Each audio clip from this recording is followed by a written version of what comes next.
Hello, and welcome to this sixth video in the series Reflections on the Bhagavad Gita, Chapter 16. In this particular series, we're looking at Chapter 16, the first three verses, which are sometimes given the name the Godly Qualities.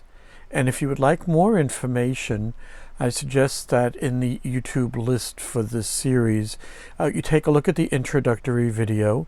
It kind of gives a bunch of the reasons as to what's being done here, why it's being done, the format, and so on. And I would also suggest that if you are kind of just jumping in here, you might want to take a look at the videos in order, video 1, 2, 3, and take them in order, because I'm going to, I just tend to refer back to what's been done before. Some of them are two-parters. So, you can take these in any order, but I would suggest that the introduction and the numerical order that we have would be a good way to start this. Now, having assumed that you've taken a look at the introduction, you know that one of the ways of taking a look at these qualities is to kind of let go of a lot of what goes on during the daytime. Various names for that. Coming to rest is one. Just exercising some stillness, some rest. But we just take at this point, a half a minute even, just to let the cares of the day kind of go their way. The only thing that we're going to be doing here is I'm going to either be reading or talking, and you're listening, or if this is not to your taste, you're switching over to another YouTube channel. But whatever the case, let's just take a moment to be aware of the fact that we have a body. We've talked a lot about the body. We've talked a lot about the mind, excuse me, and the heart, and we're going to hear a little bit about the rest here.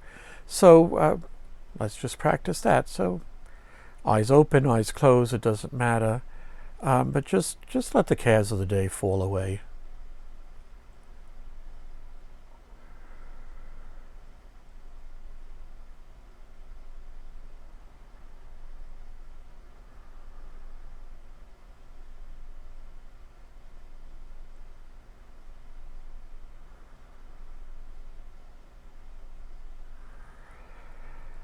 Oh, good. As always, just a bit of break between activities is very helpful. It also kind of, since we've talked about purity of being and purity of heart, it kind of keeps the next activity clean. You're not getting a carryover from, I've had a horrible day at work. You come home and you argue with everybody in your household. A little bit of break in there might, your spouse and children and even the cat and the dog might appreciate that. So we have, in the past 5 videos, taken a look at some of these qualities. And we are on the second line of the first verse. And the last video we talked about giving. The word given in the Gita is danam, or dana, as the actual word is, with a root of da.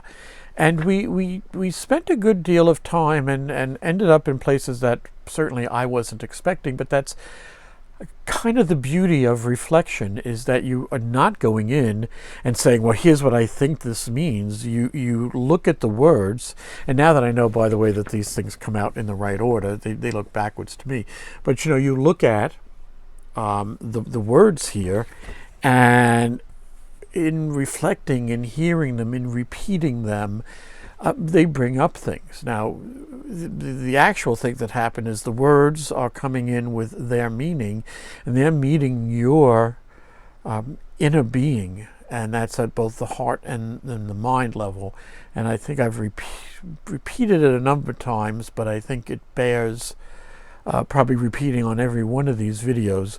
What we're talking about here, which in the Christian Bible is what Jesus says when he talks about what cometh out of a man defiles him, and not what goes in, and reaching into your treasure heart, or the parable that's given around that is old wine, old cloth, and trying to what happens when a new idea comes in. So I'm going to try to give, what we keep pulling up and out, and the kind of the same old stuff that we repeat all the time, meeting up with any luck is a new and clean reflection. Okay, more about that, because I think the treasure heart is worthy of discussion in of itself, especially I think after we get through this. I don't know if it's going to be the first verse or all three of them.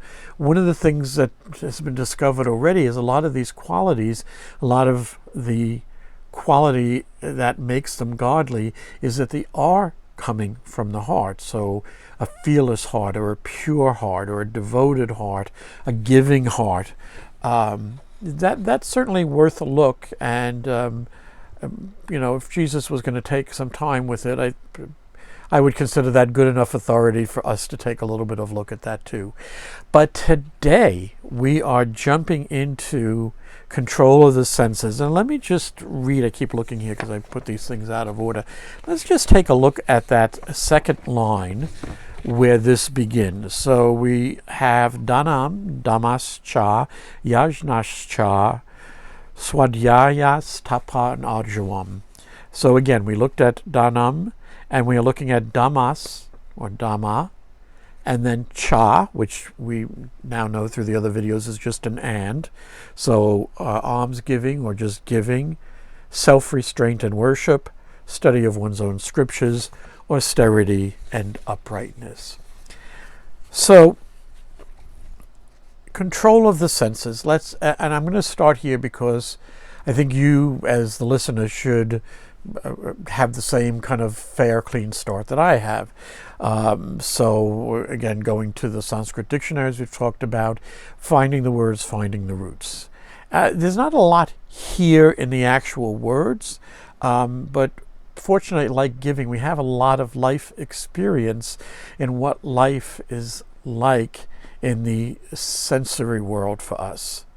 So let's, again, first from the pure definition, Dhamma is a house or a home, self-command, self-restraint, self-control. And going to the root, Dham, to be tamed or tranquilized, to tame, subdue, conquer, overpower, and then there are alternate roots, and I am, again, by no means a Sanskrit scholar here. I look up the roots, and if they seem to apply, they go onto the paper, and they're there for reflection. But there are multiple roots sometimes to one word, and in this case we have for Dhamma both Dham and Dan, long D, Dan. And that gives us to make straight, or to be straight. And then we also have this idea of tamed and broken in and restrained. By pure chance, I happen to be, there's a Dr. Pol marathon right now on National Geographic Wild, and it was a particularly horsey episode.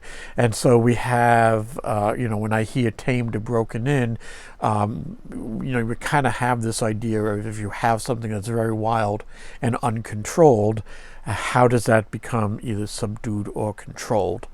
And I could not think of a better thing that is normally for all of us totally running wild, running at 90 miles an hour, or probably better, than the senses. Okay? Now, I'm not doing a completely cold reading on these. Obviously, I have to put this all together. And then as I watch over the videos before, so I can see what these are about, they also bring up other ideas. I did mention a couple of times that I am currently working on a book, and I'm going to read just a short passage from it, and I think it's rather appropriate. Now, I will tell you that for those of you who are C.S. Lewis fans, you might be familiar with the Screw Tape Letters. I think he wrote that around 1940, 1941. It is much in the same way, although not quite as angelic as he would have envisioned in this, but in the same way as we have this series of videos that I'm doing to present the godly qualities, what Lewis wrote was, well, what would life be like from kind of the opposite point of view if you were on the devil's tempting staff? And it's a wonderful book. It's not very long to read. I certainly encourage you to read it. And well, it brought up this. So we still have Screwtape writing to one of the junior tempters, and he's giving advice. And remember, throughout all of this, our thought in the back of our mind is looking at control of the senses. And I won't read you the whole chapter here, but Screwtape is writing to his great nephew or what have you.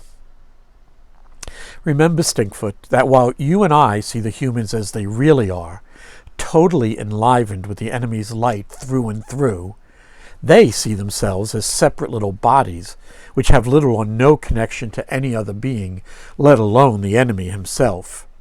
And this gives them a certain drive that we can use to keep them constantly on the move, constantly thinking, constantly planning, constantly looking here and there in case someone may take advantage of them or whom they may take advantage of. I mean, the list of distractions is endless. Now, you will, of course, recall from your Myths and Fables class the story of the king who was growing old and wished to pass his kingship, and with it his kingdom, on to anyone in the kingdom who wished it. And as the way the letter goes, we hear the following story. Thus, a proclamation was made, and on the appointed day, anyone desiring to be the new king was to present themselves at the gate of the palace. Nearly every man, woman, and child in the kingdom did. Each entered and began their journey along a path leading to the king's castle. Along that same path were pavilions, where they might bathe and freshen up after their long journey. Further up the path were shops filled with the finest powders and perfumes. And then came tents containing clothing of the most superb quality and material. Further along the path were halls filled with jewelers whose rings, pendants, necklaces, and jewels rivaled those in the shops on the Ponte Vecchio. Further along still were restaurants featuring cuisines from lands far and wide. Well, there was scarcely a spot on either side of the path that was not home to a shop with one luxury or another. Now, while the claimants were making their journey to the king and his courtiers were waiting in the palace for the first to arrive to claim the throne. Well, they waited all morning. They waited the afternoon and the evening. Finally, the palace clock struck midnight. No one had arrived to claim the throne. The king and his courtiers retired for the evening. The next morning, the king ordered his guards to remove any of his subjects who were still on the castle grounds and cast them out of the kingdom. Now, again, remembering this was a story given in the letter, Screwtape continues writing to his junior tempter. And yet, my dear Stinkfoot, the humans still howl about how unfair life is, how unfortunate they are, how the cards are stacked against them, how if they could only get that one break, they would be on the road to success. I feel the one place where no amount of exaggeration is too much is in their absolute stupidity. Every day, every minute, every second, every microsecond, the enemy calls them home to claim their kingship. Yet all we need to do is dangle a few trinkets in front of them, and all thoughts of their rightful place in the enemy's creation are gone from their tiny little minds. By all the devils below, Stinkfoot, they are the direct heirs of the enemy himself, and yet they are so deaf, dumb, and blind that they can be made unaware of the enemy's grace pouring down upon them with a shiny new car or a polished rock or the latest action movie. It really is like shooting fish in a barrel, Stinkfoot. Like shooting fish in a barrel. My point is that you should keep them in constant activity. This constant distraction, this flitting here and there, keeps them from any sort of true rest. It prevents clarity of mind and heart. It keeps them worried in a state of confusion and exhaustion. I mean, the last thing we want, Stinkfoot, is that the humans listen to the enemy's advice and come unto me, all ye that labor and are heavy laden, and I will give you rest. No, no, no, no, no, my dear Stinkfoot.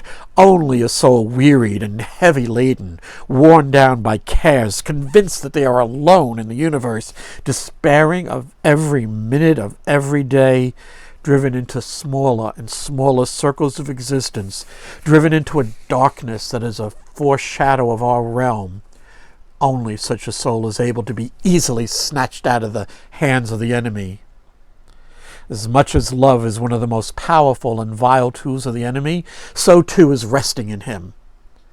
Loving all and resting in the awareness of their kingship are two very undesirable states. We desire a soul whose capacity to love is limited only to themselves, and who are so driven and distracted they cannot enjoy a moment's rest.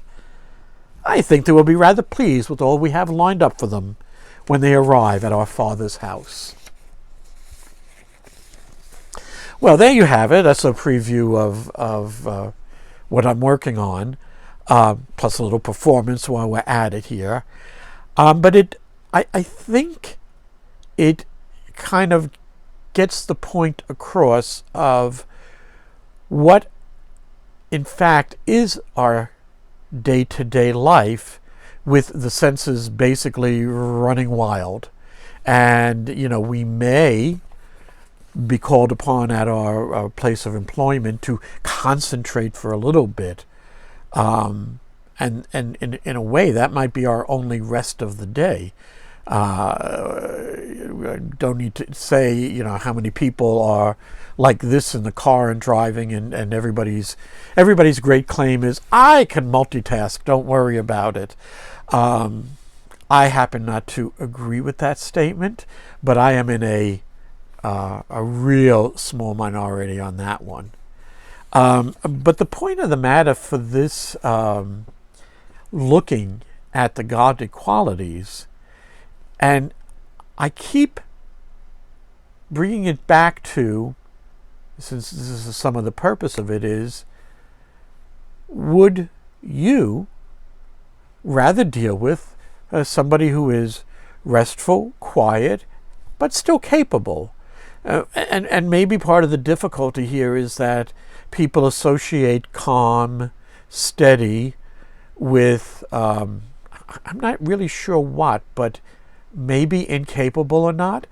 On the other hand, if I was going in for brain surgery, boy, oh boy, I really want that person who's doing the operation to have rested, to have checked things out beforehand, to have a steady hand. It's the same sort of thing, and I haven't done it on every one of these, but it's the same sort of thing on all of them.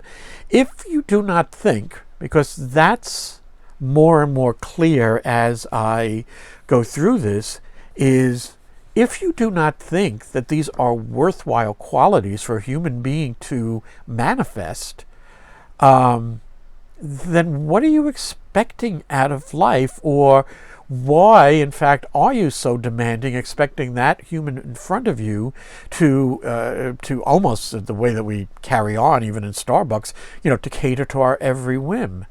And if that person in front of you is barely in a state where they even acknowledge your existence, or they're looking here, they're looking there, this one up and there, and what did you say? What did you order? I ask, and I maybe the rest of this is just a series of questions to reflect on too. Is this what you want? If it is, you're in hog heaven right now, because there ain't, my saying right now is most people have the attention span of a dog in a room full of squirrels. People are just all over the place, wacky and wild. And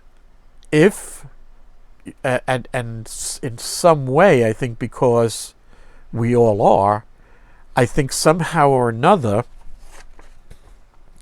this kind of almost connecting here, is considered, well, that's just the way it is. And I think should be writing things down here, but I think I'm really sick and tired of hearing people say, "Well, that's just the way it is," and what can you expect? And here's it, and it's like, well, it may be the way it is, but again, my question goes back to you: do you think it should be that way? And this isn't even a call to get out there. I think there's rather enough useful protesting going on right now that what we're talking about here doesn't need anybody, nor would I think it would be helpful, demonstrating out in the streets. On the other hand, it does, I sometimes, if I had that kind of money, would kind of want to wave money at people, say, okay, could you just explain, did you like that? Did you feel cared for? And again, I think we do accept a certain level, and the level may have started up here and it just keeps going down, but are we pleased with that? I certainly am not, but I have a real hard time. I see people, I can't turn my head all the way around here, but I see people talking that, yeah, what do you want? First thing, I'd like you to look me in the eye. Thank you very much, and acknowledge I'm here. I mean, these are this is part of the loss of the communication we have when we're scattered all over the place. So before I again veered too far off on that, I think it's just one of the questions that seems to have run through these reflections is, how happy are you with people, dealing with people, or even dealing with yourself? I mean, we tend to be, I'll say, fairly hard on ourselves, but I think a lot of it is just mental, yeah, I'm an idiot, I'm stupid, I this and that, and then zoom right back to where we were. But the real question is, in much the same way, where it's like, yep, step right up to this bank teller, most dishonest person we have in the bank, let them take care of you. What would be the appeal? What would be the appeal of somebody who has no control over the senses? And I am certainly harping on this, especially in this video and the one before, because the big pushback that comes is, goody two-shoes, and this isn't, and again, I think it's mostly, this isn't the way life is. And my question is, well, why not? Why do you find it acceptable that you're getting less than godly treatment? Now, to be sure, if I'm pulling into McDonald's and I, yell into the speaker and on the way, I'm not expecting them to come out and, hand me the stuff at the car, but the interactions, and if people are distracted when you're dealing with it. And again, my question to you, it's not just me who's doing the reflecting here, my question to you is, well, just about how thrilled are you with the care you are receiving from other human beings? And that doesn't mean, I'm not talking just about the drive-in at McDonald's, I'm talking about everyone you come in contact with. Certainly I could, assuming that the bars were open in that capacity, I could probably go to each and every person, man, woman, and child. Well, I guess they don't let children into the bars, but and say, well, tell me about your boss, tell me about your spouse, how do you feel you're being treated? And I think the percentage of people who wouldn't have something to say, I do wish, this were the case, and is lack of control of the senses the only thing that's responsible for some of what we're describing? No, absolutely not. We talked about purity of being and true and honest and wise. But even if you are that, kind of have a bunch of wild horses running around in your head, and they're a bit tricky to keep under control.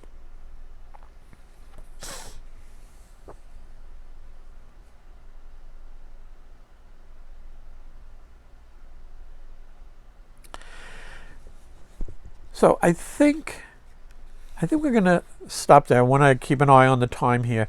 Two, I'd like to stop there at the moment, because first of all, I always need to see what's kind of come of what we said, and two, there's a couple of other things that kind of drive home this particular point.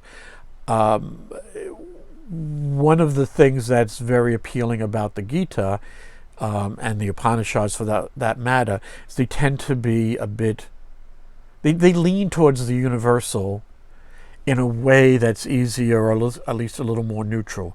It is not to say that and I'm mostly read from the New Testament, but it's not to say that these ideas cannot be found in the Bible, but Christianity, here, let me just say 3 words: God, Jesus, Christianity. And the radioactive bells go off, because those 3 words are so emotionally charged, have so much meaning, good and bad, attached to them, that it is in fact easier to start with something people are less familiar with, although certainly we are familiar with giving and fearlessness and what happens, when everything is taking our attention away. But I think we'll come back and look at some other places and what else has been said about what is important in life, and how does kind of keeping the wild horses in your head from pulling you apart, basically. So with that said, for me, I'll be back in a few minutes. For you, it's going to be a couple of seconds in between.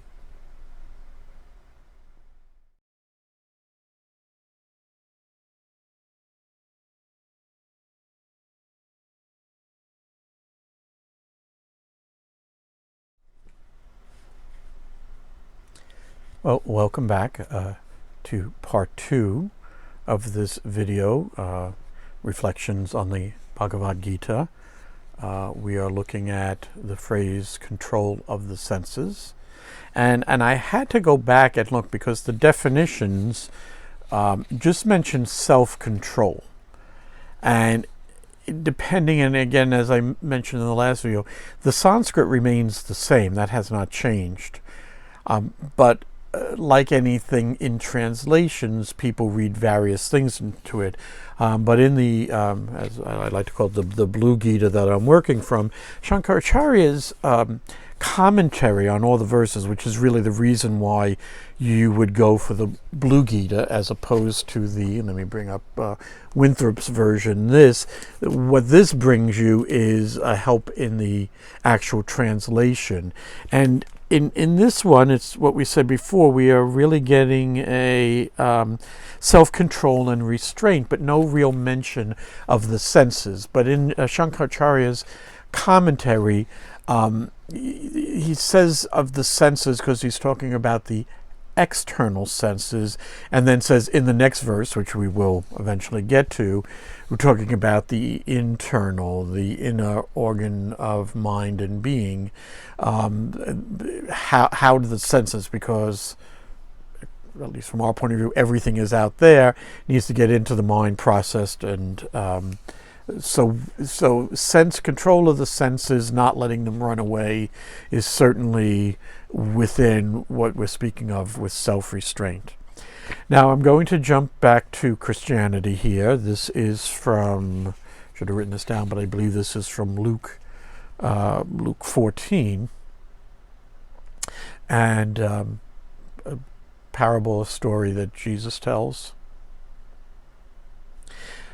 Then he said unto them, a certain man made a great supper, and bade many, and sent his servant at supper time to say to them that were bidden, Come, for things are now ready.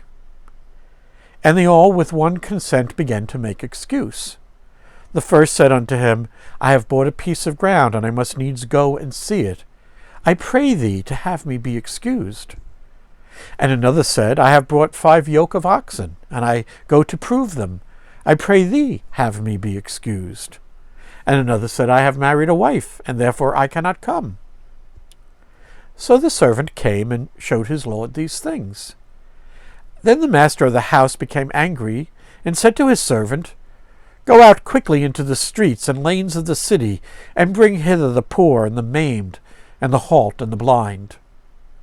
And the servant said, Lord, it is done as thou hast commanded, and yet there is still room. And the Lord said unto the servant, Go out into the highways and hedges, and compel them to come in, that my house may be filled. For I say unto you, that none of those men which were bidden shall taste of my supper. And we are going into a slightly different view of control of the senses. In fact, from reading this, you may not even think that we're in the same ballpark, as it were, but we'll speak about that in a minute. The other thing, and a lot of times this is what happens when you read something, it reminds you of something else, which of course just flew right out of my head here. Another phrase, and I can only paraphrase, the harvest is plentiful, but the laborers are few. And I think, I'm trying for a circle here, I can keep doing this and see if that helps, but going back to where giving took us in the last video, to me speaking about the kind of, if you will, flood of grace that we are totally blocking. I don't even want to say unaware at this point, because I think you might begin to get the idea that the guilty parties are, we do Blake Shelton on The Voice, the guilty parties are right here. You know, my father likes to say, well, look in the mirror every day, and there's your problem. And so the grace that is literally raining and pouring down upon us, for one reason or another, we do not see.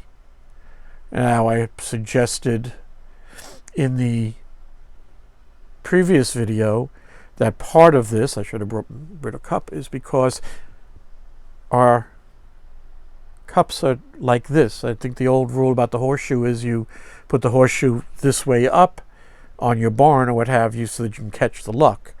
Well, keep your heart open and you can catch the grace. And I am stating that. I am not giving that as an opinion, because I can speak from experience on here. And if you are not finding that in your life, then the first place that I would look is into your being as to what's happening, what are you keeping out.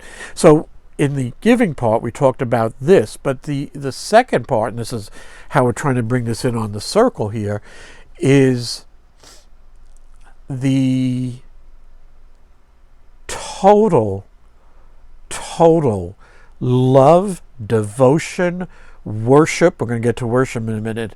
Every one of these godly qualities apply to our house, our car, our shiny whatever it is, our collection of things. And so what you have is that there's not a lack of worship or devotion. We rather do that regularly. The thing is, first of all, what are we worshiping? What are our gods that we are, high on the list, that we're attending to nearly every second? And how useful are they? Because this is where we get into self-restraint and control. If I cannot walk down the street, and I'll just use my example, get an ice cream shop and he's like, oh, let's go in. Different things for different people. But if we are, led around by the nose, as it were, on every single thing, well, it's difficult to be steady enough to kind of catch what's going on and to even see what's going on. And so one of the reasons I read the passage from Luke is we're seeing the same thing, somewhat the same story as the king who was basically giving or going to be giving away the kingdom. And in the case of the story from Luke, well, got the kids to take care of, got the just bought a bunch of oxen, I've got to do this, I've got to do that. I haven't read what follows from this, but this is basically right afterwards. Jesus says, if you're not denying your father and mother or what have you. Now, this to continue, it does not mean that you go home to mom and dad and go, well, that's it, I'm leaving, I'm joining a monastery, this is the only way I can follow, whether for you it's Jesus or however you're going to go about this. That's not the intent here. There is the idea of a life in balance.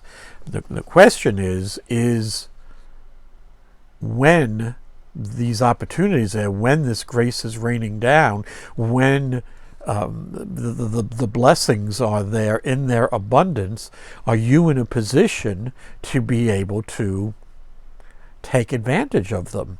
And whether it's distracted by the senses or in love with your possessions, thus again, the story about selling all you have doesn't mean that you go home and you call 1-800-JUNK and have everything taken away. I think we need to understand where parables, where these stories are aimed at. And this is part of the reason why I did not want to start in the Christian Bible. Again, in addition to all the emotional charges around that, the language of parable is basically lost to modern humans. And most of these stories are meant to be listened to and let them get past all the junk that would stop them. C.S. Lewis calls it getting past your watchful dragons that prevent anything. So one of the things you should have gathered from listening to these so far is that my point of view may not be the most common point of view. The most common point of view is life sucks, and if I could win the lottery, that would take care of everything. I think there's enough stories of that even on casual inspection, that that's not the truth of the matter. But for somebody to put out on the public that no, the problem isn't lack of God's grace or the absolute grace or Brahman. I mean, pick your calling of what you're considering the source of your being. There is no lack. There is nothing but abundance. The question is, and why we're looking at the godly qualities, is are you blocking? This is very, very easy. I gave you the story of the church and, God loves you and there's nothing you can do about it. And the thing is, yes, you can. You're being made in the image of God, to use the Christian version of it, gives you not only free will, which is one of the key gifts that we've been given, but it rather gives you all of the same power. Now, we certainly don't believe that, and most of us wouldn't know how to do it anyway, and for that we can be very thankful, because in order to use the power that we are capable of, you need to be in a place it works better when it's not for you. Let's just leave it at that, and let's not get into what's possible or what's not in terms of what might be done. Let's just say that we each of us have within us many abilities to bring joy and to bring peace, to bring love, to bring rest to everyone around us without having to resort to what would essentially be miracles. Not that it couldn't be done, but again, probably to benefit of the entire world that we are not able to connect to some of those powers. We have done enough harm with what we're able to do as human beings right now. So where we find ourselves, or where I find myself in this, is, yes, we started with control of the senses as a quality, as a chance to be at rest, as a yet another thing that would help let that grace be seen and flow and be available. Okay?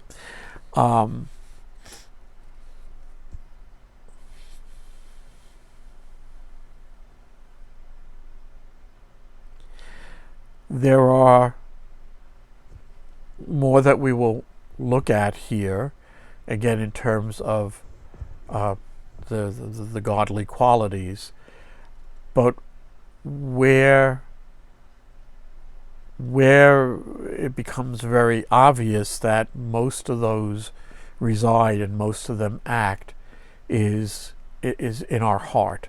And that, again, trying to complete some of these circles here so they're not all open. We're back to the idea of levels of the creation, or things within, or I don't want to just think of it as, elevator up and down, but, the more of the inward qualities. And that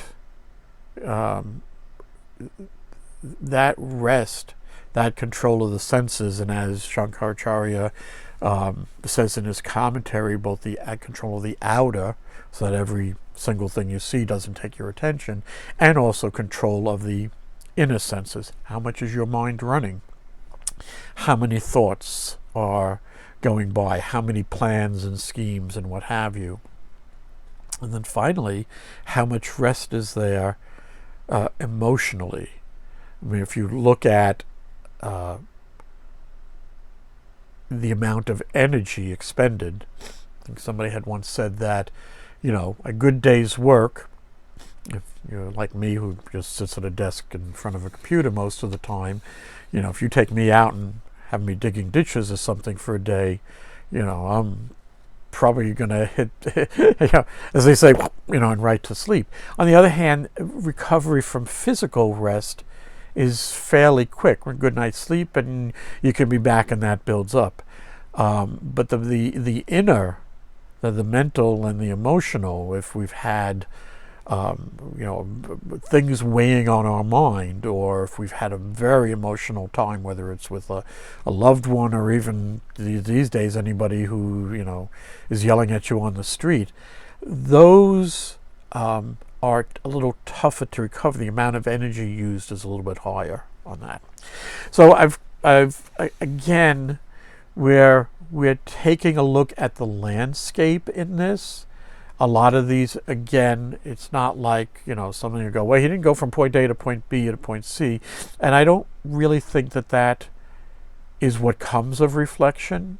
It's kind of, is like you're seeing these glints here and glints there of things that either remind you, of what was said. Gee, there was something in the in Luke or Matthew or John that reminds me of something in the Upanishads, or what Krishna said, or what have you. Again, if you are kind of, hey, my religion, or no, or you're wrong, you probably would have left long ago anyway on these. I don't think anybody who is that narrow-minded would want to sit through something like this, but you never know. So we're going to leave it at that, because just looking at the time and where we are, I think that's enough for now. I'm not sure if I'm going to come back to control of the senses or move on. That again is going to depend upon kind of what floats by afterwards. The next one or two, and again these you have to look at them. But the next one or two up in the godly qualities are worship and study of one's own scriptures, which could be quite an interesting subject in itself. So I'm going to say that's all for now. Signing off with, if this is not your cup of tea, there's plenty of cat videos out on the internet. So until next time.